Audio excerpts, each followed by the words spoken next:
very, very complex and an integrated function. Now, keeping this in mind, I'm just going to skip to the next slide, which is again a small story of we saw test management, we saw testing. Now let's see how test management became test program management, what contributed to it.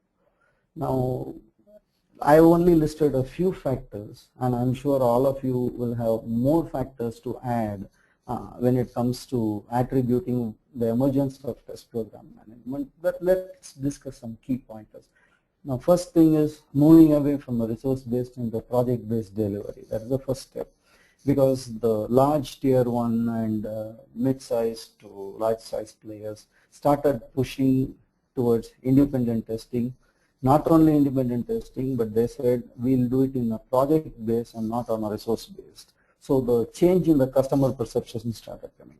Automation, non-functional testing became independent life cycle elements because projects were large, projects were many, so they needed more people with these skill sets. Obviously, then it became an essential life cycle by itself within the test life cycle. Next evolution.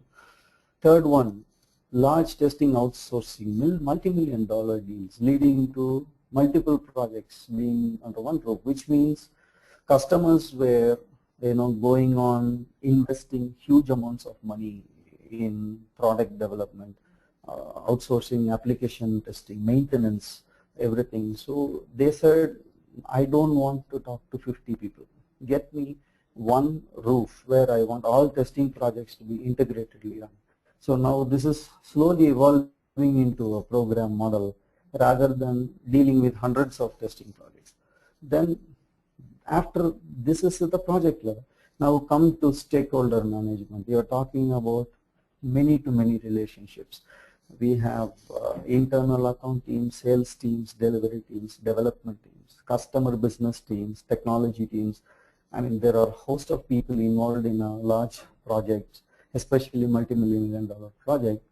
So now if this is the case, they wanted to build a new model where they say, let us group all functions related to testing under one roof and have one person face the customer, so it becomes easy for managing expectations.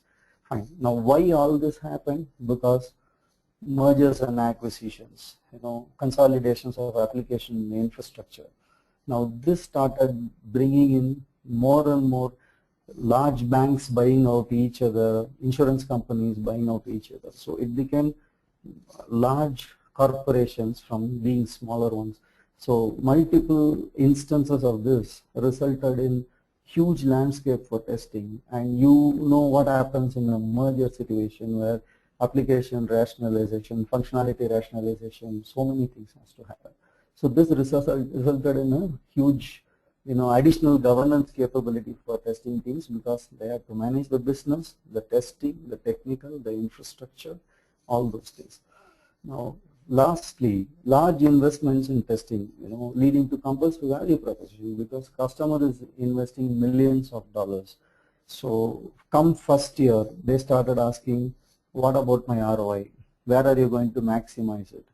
Are you identifying levers? They don't believe that process standardization, productivity improvements, and automation are no longer the areas for optimization. They are looking at rounded off optimization. They want infrastructure optimization, operational optimization. Many things are coming. So they wanted a single window governance, which is to take care of all the things. So you see how from a resource-based, project-based, it moved into a program model. So test management also evolved with all these changes. Now let me stop here on the slides for a second, and I'll tell you, all of us have gone through this journey. We all know what is happening, but why I wanted to do this session is fundamentally for everyone to understand that this role is essential for future. We are changing by the day, by the minute. Technology is evolving, complexities are increasing, and competitive edge is becoming really, really tight. So with this, to deliver the best value, we have to start looking at how to better manage the whole thing, because delivery happens, everybody delivers. The question is, how do we manage it more efficiently? And that is the reason why this evolution is